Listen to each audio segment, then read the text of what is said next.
सभी को नमस्कार। और आज हम ज्योग्राफी सीरीज के अंदर देखेंगे अलग अलग कॉन्सेप्ट। और आज हम शुरुआत करते हैं कॉन्स्टिलेशन से। तो कॉन्स्टिलेशन क्या होती है? कॉन्स्टिलेशन एक ग्रुप होता है स्टार्स का, जो जिनकी एक शेप होती है। तो उनकी जो शेप होती है उसके डिसाइड उनके फैक्ट उन वो डिसाइडिंग फैक्टर बनती है कि पूरे कॉन्स्टिलेशन को क्या नाम दिया जाए।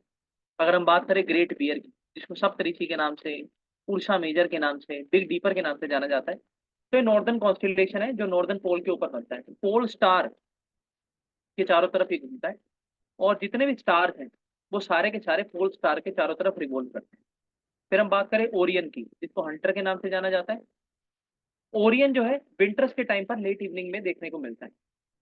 और जो स्टार है इसके अंदर सीरियस, वो ब्राइटेस्ट स्टार है, जो कि ओरियन इस कॉन्स्टिलेशन के सबसे ज्यादा पास में। तो सबसे ज्यादा पास में इसी वजह से हम बोल सकते हैं कि ब्राइटेस्ट स्टार भी होता है, क्योंकि जो सेंट्रल बल्ब होता है इस कॉन्स्टिलेशन का, वहां पर होने की वजह से ज्यादा रिलीज ऑफ एनर्जी होती है, जिसकी वजह से लाइटनिंग इफेक्ट आता है और वो ल्यूमिनेसेंट होता है। इसके बाद अगर हम सीरीज को लोकेट करना चाहें तो उसके लिए हम क्या कर सकते हैं? स्ट्रेट लाइन को इमेजिन कर सकते हैं जो पास हो रही है three middle stars of Orion, यानी तीन जो स्टार्स हैं सेंट्रल बल्ब के अराउंड, उनके बीच में से पास होने वाली जो एक स्ट्रेट लाइन है, वहां पर ये जो सीरीज नाम का ब्राइटेस्ट स्टार है ये हमें देखने को मिलता है। और ये ईस्टर्न साइड में होता है। इसके बाद लियो मेजर एक अलग कॉन्स्टिलेशन होता है। और जो लास्ट है वो है कैसियोपिया। ये प्रोमिनेंट कॉन्स्टिलेशन है, ये भी नॉर्दर्न स्काई में। तो मोस्ट ऑफ द कॉन्स्टिलेशन हम बोल सकते हैं are in the northern sky, and it is visible during winter in the early part of the night. तो यानी ओरियन जो है वो शाम में, इवनिंग में दिखता है, और कैसियोपिया जो है वो अर्ली नाइट में दिखता है। पोल स्टार की अगर बात करें तो पोल स्टार जो है वो अर्थ एक्सिस की डायरेक्शन पर जो है लोकेट होता है। और अगर प्रेजेंट में हम देखें तो पोलारिस और नॉर्थ स्टार जो है, उसके अंदर तीन स्टार हैं जो कि अर्थ पोल स्टार के नाम से जाने जाते हैं। ये विजिबल होते हैं नॉर्दर्न हेमिस्फेयर से, और जब इनको अर्थ से देखा जाता है तो ये दिखते नहीं है, और इनकी मूवमेंट के बारे में भी पता नहीं लगता। If the stars are seen to rise perpendicular to the horizon by an observer, it is located on the equator. यानी इक्वेटर पर अगर वो लोकेटेड होता है तो ऐसा माना जाता है कि वो परपेंडिकुलर जो है वो राइज करते हैं अपने होराइजन।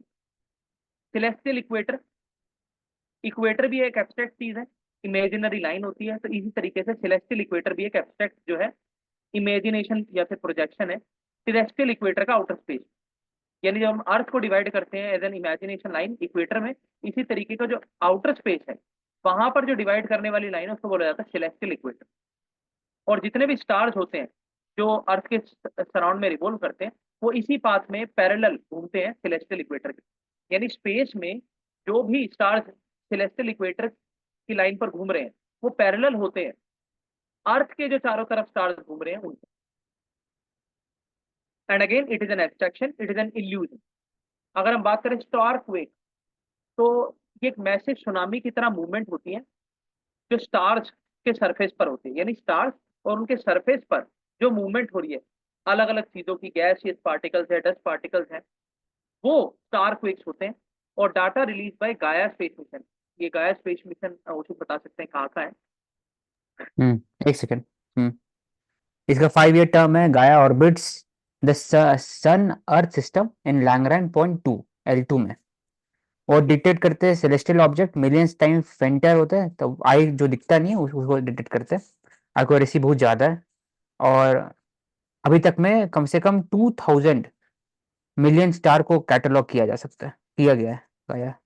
तो गाया स्पेस, और किसका है ये? ESA, European space agency. EU का, ठीक। अगर हम बात करें स्टार बेरी सेंस, तो ये क्या है? सेंस, स्टार बेरी सेंस, तो ये एक मिशन है, सैटेलाइट मिशन है। और एस्ट्रोनॉमी मिशन है, जिसके अंदर क्या किया जाता है? Cube set, small cube set satellite है, जिसके अंदर स्टार के जो सेंसर है उनकी स्टडी की जाती है। Low cost star sensor, elects expensive होता है देन दोज ऑन मार्केट। और डेवलप किया है किसने? Indian Institute of Astrophysics. So this is an Indian innovation, star berry sense. Neutrinos, ये सब एटॉमिक पार्टिकल्स होते हैं, हमने पढ़ा है इनके बारे में कि न्यूट्रियन जो जो न्यूट्रिनोस होते हैं वो इलेक्ट्रिकली चार्ज होते हैं, न्यूट्रल होते हैं। सुपरनोवा के अंदर जब ये बनते हैं तो एक्सप्लोजन भी होता है, कंस्टेंटली डाइंग और ओरिजिन भी इनका चलता रहता है। न्यूक्लियर रिएक्शन जो होते हैं उनके पीछे भी न्यूट्रिनोस का हाथ होता है inside stars and from radio activity. Karuna बोल रहे हो आप कुछ?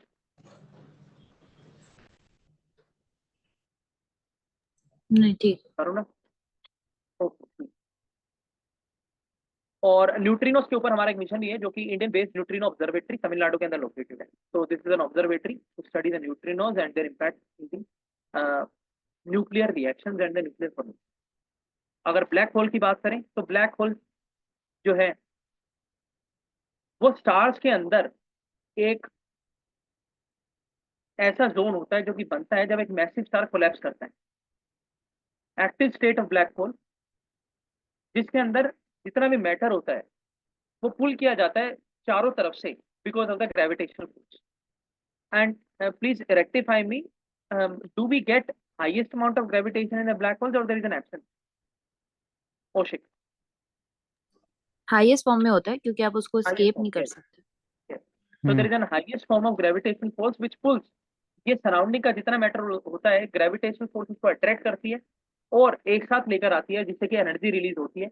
एनर्जी रिलीज होती है तो लाइट भी आती है, एक्सरे वेव्स भी आती है और रेडिएशन भी निकलती है। और जिसकी वजह से हमने देखा कि स्टार्स के अंदर कुछ ऐसे जो है कंपोनेंट्स होते हैं उनकी ल्यूमिनेसेंट बढ़ जाती है जब वो सेंट्रल बल्ब के अराउंड आ जाते हैं। How can we detect black holes?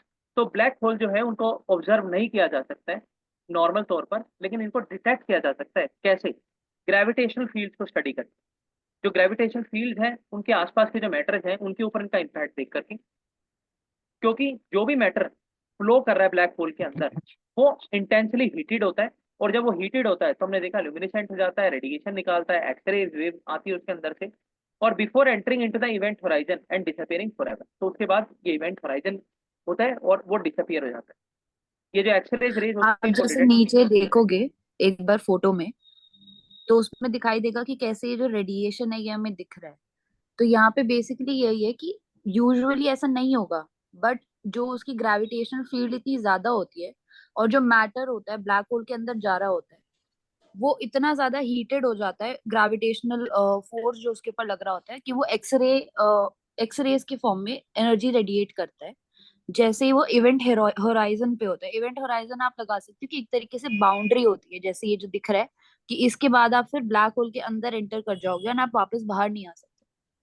तो उस वाले स्पेस पे जो वो एनर्जी रेडिएट करता है एक्सरेज के फॉर्म में, इसकी वजह से रेडिएट करता है और उसी की वजह से हम डिटेक्ट कर पाते हैं जो रिंग फॉर्मेशन हमें यहाँ पे दिख रहा है ऑरेंज रेड में। और इसका जो आपने कल बताया भी था कि 15,000 जो हाईएस्ट टेम्परेचर है if we compare with the sun mass। हाँ, वो इसलिए था कि कौन सा स्टार जब कोलैप्स करता है तो वो ब्लैक होल बन सकता है। तो ठीक। जो सुपर मैसिव होते हैं, उसके बारे में था वो। करिए दिव्या ऊपर। ठीक है। तो इसके बाद हम देखते हैं कि कितने इससे तरीके। रिलेटेड प्रवेश बोलो एक बोलो। से टाइप्स है ना, इसमें एक और एक था कीवर्ड, वो एर्गोस्फेयर था जो न्यूज़पेपर में पढ़े थे। एर्गोस्फेयर और के आउटर हाँ इवेंट मतलब कि हॉराइजन के जो आउटर साइड में जहां पर लाइट कैन स्केप, वहां पर लाइट ट्रैवल कर सकते हैं, उसको स्केप एक्सट्रैक्ट भी कर सकते हैं, मैटर कैन बी एक्सट्रैक्टेड। लेकिन जो तीन इवेंट लेयर्स की, हॉराइजन, हाँ हाँ हाँ तीन हाँ, लेयर्स बात करी थी। एक तो बिल्कुल कोर जो एर्गोस्फेयर। सेंटर होता है, उसके बाद हाँ उसके बाद इवेंट होराइजन और फिर एर्गोस्फेयर होता है सबसे आउटर मोस्ट। बीच वाला सिंगुलैरिटी होता है, सिंगुलैरिटी। हाँ फिर सिंगुलैरिटी। इवेंट हॉराइजन, फिर एर्गोस्फेयर और एरिया। बीच वाले को सिंगुलैरिटी बोलते हैं। हाँ, जहाँ पर एकदम जीरो ग्रेविटी, एकदम ऐसा इन्फिनाइट ऐसा टाइप, कि ब्लैक होल इसलिए के इवेंट। सेंटर में। हाँ, ठीक। सेंटर में इवेंट हॉराइजन हो गया, फिर एर्गोस्फेयर हो जहाँ पर लाइट ट्रैवल। एर्गोस्फेयर वो स्फेयर होगा कि जहाँ पर इंटरस्टेलर मूवी देखोगे तो वहां से आप कर्व ले सकते हो। वहां पर ऐसा है कि आपको शक नहीं कर सकता अंदर तक पूरा। तो light can travel, light can be extracted, matter can be extracted. लेकिन इवेंट हॉराइजन में यहाँ पर नहीं कर सकते क्योंकि gravity is very near to infinity, इसलिए light can not escape. Continue. तो इसमें 3 टाइप्स दिए गए हैं ब्लैक होल्स के। पहला है स्टेलर जिसके अंदर कोलैप्स होता है एक massive star. Intermediate black hole जिसका हमने देखा कि जिसका मास होता है अराउंड 100 से 10,000 times, 1 lakh times that of the sun mass. Super massive black hole, जिसके अभी हमने नीचे फोटो भी देखी, इसके अंदर जो मास है वो रेंज करता है million to billion times that of the sun. यानी इंटरमीडिएट ब्लैक होल्स के अंदर हमने देखा जो स्टार सुपर मैसिव सुपरनोवा करते हैं, जो उनका जो मास होता है वो अराउंड 1 लाख टाइम्स होता है टू द मास ऑफ सन। लेकिन सुपर मैसिव ब्लैक होल के अंदर जो है वो मिलियन से बिलियन टाइम्स ज्यादा होता है सन के। और at the centre of the most of the Galaxy, यानी हर गैलेक्सी के सेंटर में हमें सुपर मैसिव ब्लैक होल देखने को मिल जाता है। इस फोटो के अंदर ही देख लेते हैं कि फोटोन रिंग, ये जो सबसे ज्यादा नियर पर है ये फोटोन रिंग है। और इसके बाद ब्लैक होल शेडो, जो कि सिंगुलैरिटी के अंदर इस पूरे ब्लैक डार्क रीजन के अंदर हमें देखने को मिलती है, और ये इवेंट होराइजन के साइज के डबल होती है। The black hole point of no return formed by gravitational lensing and capture of light. यानी यहाँ पे ग्रेविटेशनल वेव, जैसा कि उसी ने बताया, इंफिनिटी में होती है, और लाइट रेस को भी कैप्चर किया जाता है, और जितना भी पार्टिकल्स है वो सारा पुल किया जाता है अपनी तरफ। Image of the disk far side, तो आउटर मोस्ट लेयर, जिसको एर्गोस्फेयर के नाम से भी हमें हमने देखा, जहां पर जो ग्रेविटेशनल फील्ड है वो लाइट को अल्टर करती है। देन डोपलर बीमिंग, जो कि इस डिस्क शेप्ड का ही मिड पार्ट है, जहां से लाइट जो है वो गैसियस फॉर्म में ग्लो करती है। ये हम लोग कल डिस्कस किए थे ना कि अगर लाइट जो है सामने आ रहा है तो इट विल अपीयर ब्लू, और अगर दूर जा रहा है ये लाइट पूरा दिख रहा है जो, it will appear red, it is moving away from us. तो इसको डॉपलर हो गया। Doppler effect. रेड तो वही रेड शिफ्ट। शिफ्ट, हाँ वही रेड शिफ्ट ब्लू शिफ्ट का बात हुआ था भाई। एक्रीशन डिस्क होती है आउटर मोस्ट, जो कि बहुत थिन होती है, गर्म होती है, और स्पाइरल करती है टूवर्ड्स द ब्लैक होल। तो ये चीजें हम यहाँ से देख सकते हैं। Then super massive black hole, तो सेंटर में होता है हर गैलेक्सी के, अभी हमने ऊपर भी देखा, जैसे कि अगर मिल्की वे की बात करें तो यहाँ पर भी है। देन मिल्की वे में हम बोल सकते हैं सैजिटेरियस है Sagittarius उसका। का। तो इस सुपर मैसिव ब्लैक होल के अंदर क्या क्या होता है? डिस्क ऑफ गैस होती है, डस्ट होता है, डेब्रीज होती है, जो कि ग्रेविटेशनल फोर्सेस से यहाँ पर आती है, और लाइट इनसे एमिट होती है। Then this process make the centre of galaxy very bright, और एक्टिव गैलेक्टिक न्यूक्ली इसको बोला जाता है, active centre of brightness within the black hole. और यहाँ से ही जो है क्वासार्स जो है वो शूट आउट होती है, मतलब क्वासार जेट्स जो है वो निकलती हैं। आप बता दो करो इनके बारे में, क्वासार्स के बारे में अगर कुछ एडिशनल इंफॉर्मेशन हो तो। हाँ, ये नीचे बस थोड़ा पूरा ठीक डिटेल ठीक में कवर। ठीक ठीक। And when a Galaxy is oriented such that these jets shoot towards the direction of the अर्थ, यानी जब ये ब्लैक होल्स के अंदर से निकल रही हैं इस जो जेट्स हैं, तब इनको बोला जा रहा है क्वासार। लेकिन जब ये अर्थ की तरफ आ रही है तो इनको बोला जा रहा है ब्लजार। मतलब और अगर बेसिकली जो रेडिएशन निकल रही है ना, जो जेट स्ट्रीम निकल रही है ब्लैक होल से, अगर वो अर्थ के परपेंडिकुलर है तो उसको ब्लेजर बोलते हैं हम, और अगर वो अर्थ के डायरेक्शन में नहीं है तो उसको क्वासर बोलते हैं। देन इंडियन साइंटिस्ट जो है उन्होंने डिस्कवर्ड किया है 3 massive super massive black holes का मर्जर, जिसको बोला जा रहा है ट्रिपल एक्टिव गैलेक्टिक न्यूक्लियस। तो इससे हमें यही पता लगता है कि जो सुपर मैसिव ब्लैक होल्स होते हैं आपस में मर्ज भी करते हैं। और अगर ग्रेविटेशनल लेंसिंग की बात करें तो ये क्या होता है? ग्रेविटेशनल लेंसिंग एक इस तरीके का प्रोसेस है जिसके अंदर जो लाइट का पाथ है वो बेंड किया जाता है ग्रेविटेशनल फील्ड की तरफ ऑफ मैसिव ऑब्जेक्ट, यानी गैलेक्सी है, क्लस्टर ऑफ गैलेक्सी है, कॉन्स्टिलेशन है, ब्लैक होल है, ये जितने भी चीजें हैं, इनका जो ग्रेविटेशनल फील्ड है वो अपनी तरफ जब लाइट को खींच रहा है तो इसको बोला जाता है ग्रेविटेशनल लेंसिंग। पहली बार सबसे किसने बताया इसके बारे में? Albert Einstein, theory of general relativity के अंदर इन्होंने बताया। इससे क्या फायदा है, प्रैक्टिकल एप्लीकेशन क्या है इस चीज का, कि हमें अर्ली गैलेक्सीज की डिटेल पता लगती है, कितनी दूरी पर है वो पता लगता है, ब्लैक होल्स कब बन रहा है, कैसे बन रहा है, कितनी ग्रेविटेशनल फील्ड्स है उसके बारे में पता लगा सकते हैं, और डार्क मैटर के बारे में भी पता लगता है। अगर आज के टाइम में हमें पता लगता है कि 25% डार्क मैटर है, तो वो obviously because of this phenomenon itself. And James Webb space telescope जो है वो इस टेक्निक को यूज करता है एस्ट्रोनॉमिकल ऑब्जर्वेशन के लिए, इसका नाम है ग्रेविटेशनल लेंसिंग। और इसमें एक और बात कर सकते हैं कि gravitational lensing it is use for astronomical observation. इसका मतलब जो सन है ना, उसके जो, अगर परपेंडिकुलर लाइन ड्रॉ करेंगे तो कायदे से स्टार दिखना नहीं चाहिए, लेकिन some of the stars are visible because light bends away from the sun, तो दिख जाता है। तो इसको लेंसिंग हो गया, प्रैक्टिकल एप्लीकेशन। तो दूर दूर स्टार देख सकते हैं एकदम पूरा। तो लाइट का जो बेसिक मैटर है, बेसिक फीचर्स है, क्वांटम मैकेनिक्स में भी काम आता है। लाइट का जो यूज होता है उसमें पता चलता है लाइट फोटोन है कि वो पार्टिकल है कि मैटर है। क्योंकि अगर वो पार्टिकल है तभी ना वो ग्रेविटेशनल फील्ड में उसका होगा bent.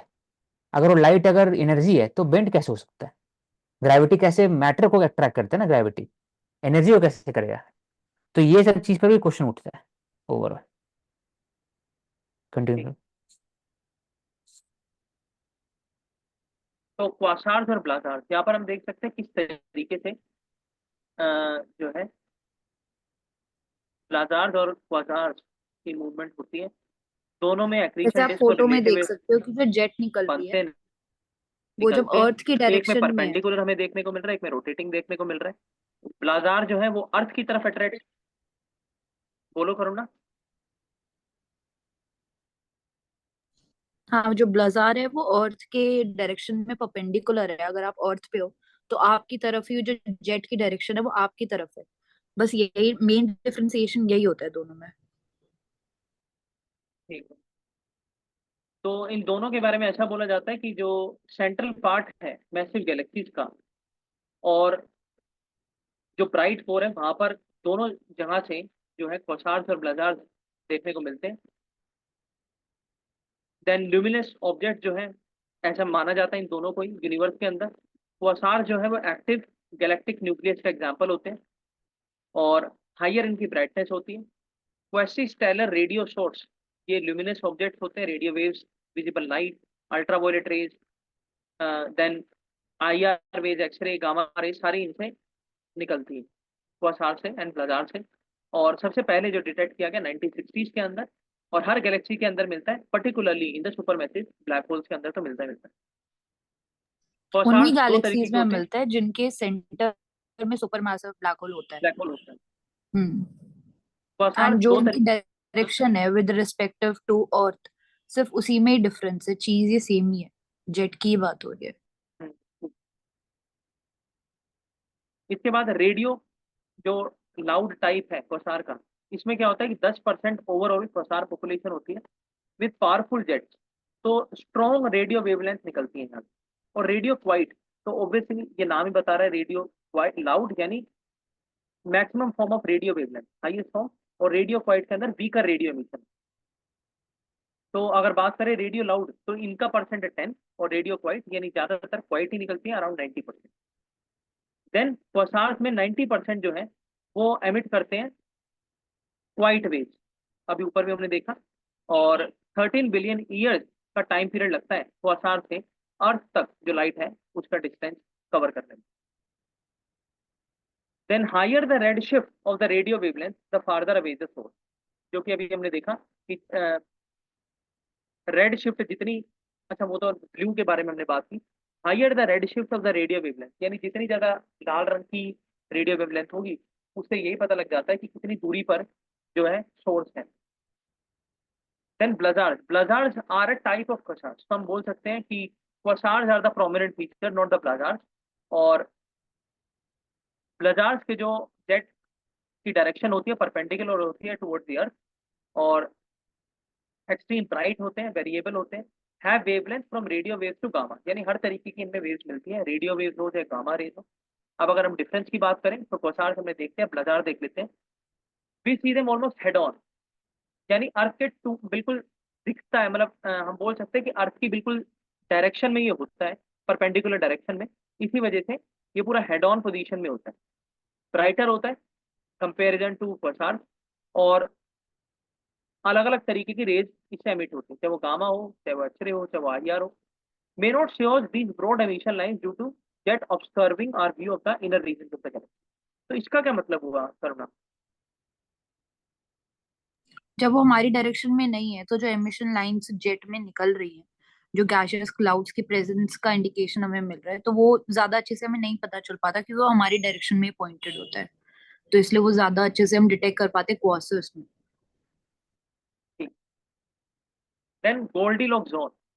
Goldilocks zone was a question in the prelims exam, and we are studying about the Goldilocks zone as well as Goldilocks planet. तो Goldilocks planet एक लाइफ सपोर्टिंग प्लेनेट है सोलर सिस्टम के star system के अंदर, not solar system, और habitable zone है। Temperature जो है ना ज्यादा ठंडा है ना ज्यादा गर्म है, इसीलिए वो हैबिटेबल जोन है। आइडियल अमाउंट ऑफ इंसोलेशन बारिश होती है, लिक्विड वाटर का प्रेजेंस भी होगा। इसका मतलब 30% of whole star system discovered would have Goldilocks zone, यानी 30% जितने भी स्टार सिस्टम के अंदर अलग अलग कॉन्स्टिलेशन के अंदर हमें स्टार्स मिलते हैं, उनके अंदर अराउंड 30% में हैबिटेट जोन है, यानी गोल्डिलोक्स जोन। एग्जाम्पल क्या है, YZ30b, जो कि इसका एक स्मॉल ऑर्बिट है और just take a couple of earth days to circle its star. Goldilocks zone की अगर बात करें तो इस जोन के अंदर ये सारे प्लेनेट आते हैं जो हैबिटेबल है अगर बोला जाए, और टेम्परेचर भी वैसा ही रहता है फिर पूरे जोन में, ना ज़्यादा ठंडा ना ज़्यादा गर्म। पानी मिलता है क्योंकि इंसुलेशन देखने को मिलता है, और लिक्विड वाटर जो मिलता है वो इंश्योर करता है कि life can take place on this and it has a potential to accommodate biotic organism.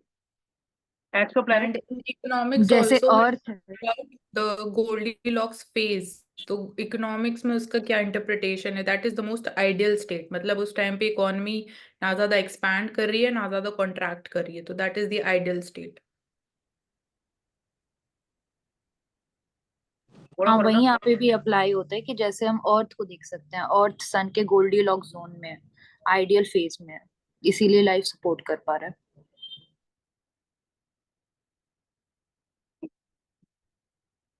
फिर बात करते हैं एक्सोप्लैनेट। एक्सोप्लैनेट से तो नाम ही पता लग रहा है कि एक्स्ट्रा सोलर प्लैनेट होता है जो सोलर सिस्टम से बाहर होता है। तो ये ऑर्बिट किसको करेगा, अलग अलग वहां पर जो कॉन्स्टिलेशन है उनको ऑर्बिट ओवर करता है। प्रवेश, एक बस हाँ बोलो। स्टार्टिंग वाला मैं ऐड करना था कि जो गोल्डी लॉक जोन है, इसका मतलब जो डीप स्पेस है, कॉस्मिक रेडिएशन है, और जो तो basically sun acts as a barrier to the destruction caused by the cosmic radiation from the deep space. इसलिए वहां पर लाइफ फॉर्मेशन, जो सन का जो डायरेक्शन है उसी कारण गोल्डी जोन होता है, हैबिटेबल जोन। कि जो मैग्नेटिक फील्ड होता है, it creates a barrier from distracting the total planets in the solar system, अगर एग्जैक्टली इसको बोले तो। कर चलो। तो एक्सोप्लैनेट क्या होते हैं, एक्सोप्लैनेट सोलर सिस्टम से बाहर के प्लैनेट जितने भी हैं उनको बोला जाता है, ऑर्बिट भी करते हैं।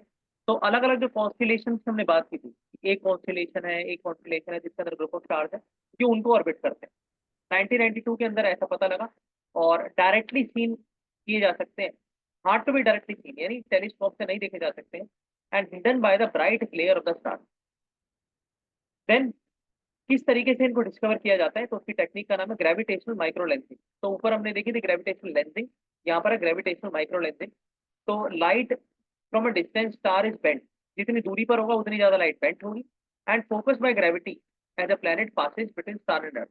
तो जब कोई प्लैनेट स्टार और अर्थ के बीच में, यानी अर्थ है सोलर सिस्टम में और इसके बाहर जो है एक्सोस्फेयर में अलग अलग कॉन्स्टिलेशन है, तो उनके बीच में से जब ये ऑर्बिट करते हुए निकलते हैं तब इनको डिटेक्शन किया जाता है, और टेक्निक का नाम है ग्रेविटेशनल माइक्रो लेंसिंग टेक्निक। अगर हम देखें एग्जाम्पल, तो HAT-P67b, तो ये थोड़े टेक्निकल चीजें हैं, तो वी कैन सी एक्सोप्लैनेट के टाइप्स। तो हमने देखा कि सोलर सिस्टम के अंदर ही दो तरीके के तो मिलते हैं, कौन कौन से, टेरेस्ट्रियल और गैस जाइंट। टेरेस्ट्रियल वो होते हैं जिनके अंदर से जो heaviest form of gases particles हैं वो उनका एक्सीड हो चुका है, मतलब वो निकल चुके हैं, बाहर चले गए because of the highest temperature and the sun magnetic and the gravitational field. तो बाद के जो जुपिटर के बाद वाले हैं वो सारे गैसेस प्लेनेट माने जाते हैं। तो गैस जाइंट्स के अंदर कौन कौन है, सैटर्न है, जुपिटर है, इनका साइज भी लार्जर होता है। तो करो ना, क्या गैसियस पार्टिकल होने के कारण से इनका साइज ज्यादा है, ऐसा बोल सकते हैं?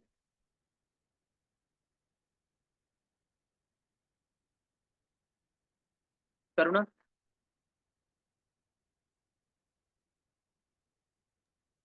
Might is not yes, available. Terrestrial. Gaseous, gaseous giant. तो टेरेस्ट्रियल में क्या होता है, टेरेस्ट्रियल में वही है जहां पर अलग अलग फॉर्म्स ऑफ लैंड मिलते हैं, lithosphere, hydrosphere, then your atmosphere, everything is found. And terrestrial के अंदर हमने देखा है कि अर्थ साइज, यानी अर्थ जो कि एक हैबिटेबल जोन है, तो हम बोल सकते हैं earth is also Goldilocks zone. Kind of planet. Hmm तो मोस्टली प्रवेश, made up I of will add rocks and, हाँ बोलो। गैसेस जाइंट को, उसको ऑल्सो बोलते हैं फेल्ड स्टार, क्योंकि उनका कैरेक्टर ट्रेट्स जो होता है it is approximately equivalent to star, some basic elements आते हैं। उनका जो कोर होता है, जैसे हमने कोर किया, आउटर कोर, इनर कोर, फिर मैंटल, लिथोस्फेयर। तो जो ये सॉलिड पार्ट है, तो वहां उसमें नहीं होते गैसेस जाइंट में। डायरेक्ट कोर के ऊपर थिक लेयर्स ऑफ एटमोस्फेयर, और एक तरह swirling of gases, gases revolve करते हैं, रिवॉल्व करते हैं अराउंड द कोर, इसलिए गैसेस जाइंट बोलते हैं। हीलियम और हाइड्रोजन मोस्टली। ठीक है, तो हमारे यहाँ नेपच्यून, पर जो, यूरेनस, सैटर्न, जुपिटर। हाँ कंटिन्यू। हमारे यहाँ पर जो सोलर सिस्टम है, वहां पर नेपच्यून लाइक प्लैनेट्स मिलते हैं। नेपच्यून तो मिलता ही है, लेकिन सोलर सिस्टम से बाहर एक्सो प्लैनेट के अंदर नेपच्यून लाइक मिलते हैं। अब अर्थ वालों में और बाहर वालों में क्या डिफरेंस है?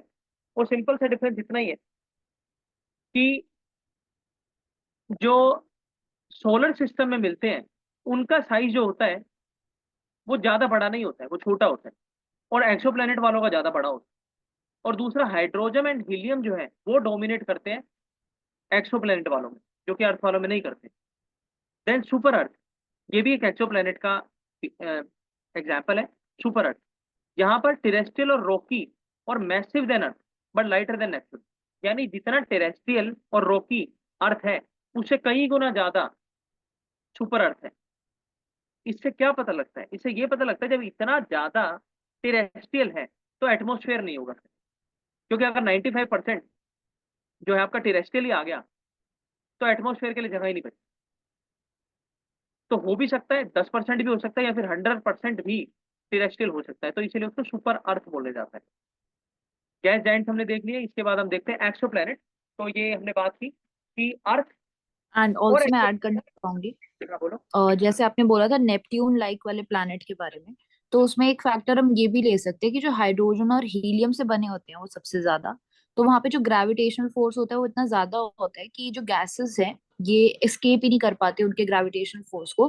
उसकी वजह से भी ये बिल्डअप करते जाते हैं एंड ग्रो करते जाते हैं। तो वो भी एक रीजन हो सकता है कि उनका साइज इतना बड़ा है। फिर एक्सो प्लैनेट जो है वो हमने देखा किस चीज की ऑर्बिट करते हैं। वो ऑर्बिट करते हैं कॉन्स्टिलेशन की, जो अलग अलग है। अर्थ और कॉन्स्टिलेशन के बीच में इनकी मूवमेंट रहती है। उसके बाद जो confirmation of detection of exoplanet सबसे पहले पता लगा 1992 के अंदर, किया ऐसा भी कुछ होता है। नासा के हिसाब से 5000 से ज्यादा एक्सोप्लैनेट आज के टाइम पर हैं, और साइंटिस्ट ऐसा मानते हैं कि there are more planet than stars, as each star has at least one planet orbiting it. यानी जितने स्टार्स हैं, जितने कॉन्स्टिलेशन हैं, उनसे ज्यादा ही उनके प्लैनेट हैं, क्योंकि ऑर्बिट करने वाले प्लैनेट ज्यादा हैं, ऐसा माना जाता है नासा के द्वारा। Exoplanet comes in a host of different sizes. तो हमने भी देखा नेपच्यून साइज है, गैस जाइंट है, सुपर अर्थ टाइप है। तो इनका साइज डिफर करता है। क्यों डिफर करता है? क्योंकि अभी बताया गया है हाइड्रोजन और हीलियम किन्हीं के अंदर ज्यादा होता है, तो ग्रेविटेशनल फोर्स भी ज्यादा होती है, जिसकी वजह से उनका साइज भी बड़ा हो जाता है। लेकिन हर किसी के साथ ऐसा नहीं होता है। गैस अर्थ लाइक में हमने देखा कि टेरेस्ट्रियल ज्यादा हो सकता है, एटमोस्फेयर नहीं भी हो सकता है, हो भी सकता है, माइट माइट नॉट भी। तो ये सारे फैक्टर्स इनके साइज को डिटरमाइन करते हैं, and it leads the smaller और the bigger size. Bigger giants में हमने देखा जुपिटर की तरह हो सकते हैं, सैटर्न की तरह हो सकते हैं, और स्मॉल और रॉकी में हमने देखा अर्थ के तरीके से।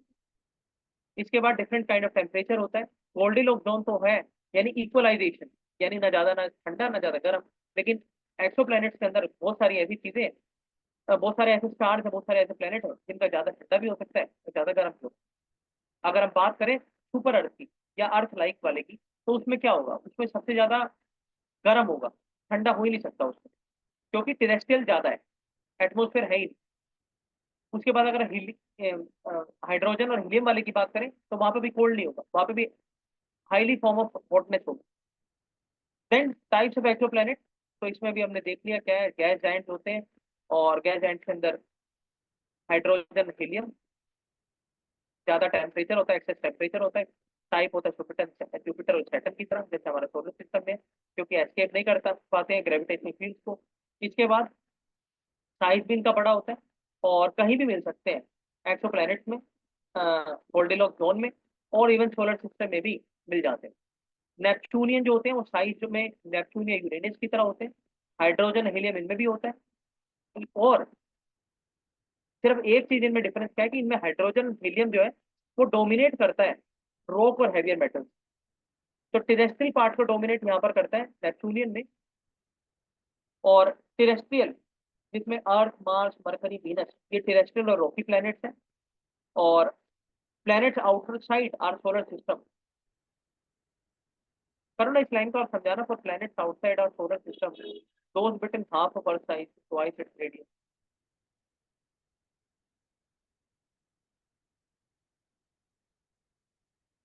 उसी का आप ले लो यार। सुपर अर्थ प्लैनेट, तो मतलब सिंपली वही लिखा हुआ है प्रवेश, ज्यादा नहीं उसमें सुपर अर्थ नहीं समझाना। है, टेरेस्ट्रियल वाले की दूसरी लाइन। हाँ ये हाँ, उसका नाम नेक्स्ट बोला तुम। For planet outside our solar system, those between the half of the Earth's size to twice its radius are considered terrestrial, and others maybe even smaller. सही बात है, क्योंकि for example out planets outside our solar system, तो ये एक्सो exoplanet planet की बात हो बात रहे हो हैं। रही है एक हाँ, तरीके से। हाँ, तो हो सकता है ना कि exactly. Half of the earth size to twice its radius, terrestrial बोलते हैं और इतने स्मॉलर। तो कॉन्सेप्ट है, कुछ समझाना नहीं इसमें नहीं। ठीक है। तो सुपर अर्थ प्लैनेट हमने देख लिया। क्या होते हैं? एक्सो प्लैनेट होते हैं, एक्स्ट्रा सोलर प्लैनेट होते हैं। एक्स्ट्रा सोलर इसलिए होते हैं सोलर सिस्टम से बाहर होते हैं। हाँ, मार्स और नेपच्यून के बीच हाँ, में जितने सुपर अर्थ मास होते हैं होंगे, कुछ प्लैनेट अर्थ और मास। होता है, हैबिटेबल होते हैं, जिसको हमने देखा इंसुलेशन होती है। उसके बाद जो है ना ज्यादा ठंडे ना ज्यादा गर्म होते हैं। दो टाइप्स होते हैं, टेरेस्ट्रियल और रॉकी। और गैस है मास ऑफ सुपर अर्थ जो कि दिया हुआ है अराउंड इतना होता है 5.9722 इंटू 1024 kg। और मास ऑफ नेपच्यून इतना होता है, तो हम बोल सकते हैं अर्थ का मास नेपच्यून के मुकाबले ज्यादा होता है। देन गैस जाइंट जो है इनमें हमने देखा एग्जांपल जुपिटर, सैटर्न, हायर इनका मास होता है अर्थ के मुकाबले। दूरी पर भी इसी वजह से हायर मास इसलिए होता है, इनका साइज बड़ा होता है। क्यों बड़ा होता है? गैस जो एस्केप नहीं कर पाते ग्रेविटेशनल वेलोसिटी को। उसके बाद सुपर अर्थ प्लैनेट्स इनको माना जाता है क्योंकि इनके अंदर टेरेस्ट्रियल कंपोनेंट भी मिलता है और गैसियस कंपोनेंट भी मिलता है। तो आज हम यहीं पर अपने डिस्कशन को विराम देते हैं, and tomorrow we will continue with the same series with a new podcast. So thank you so much and keep watching.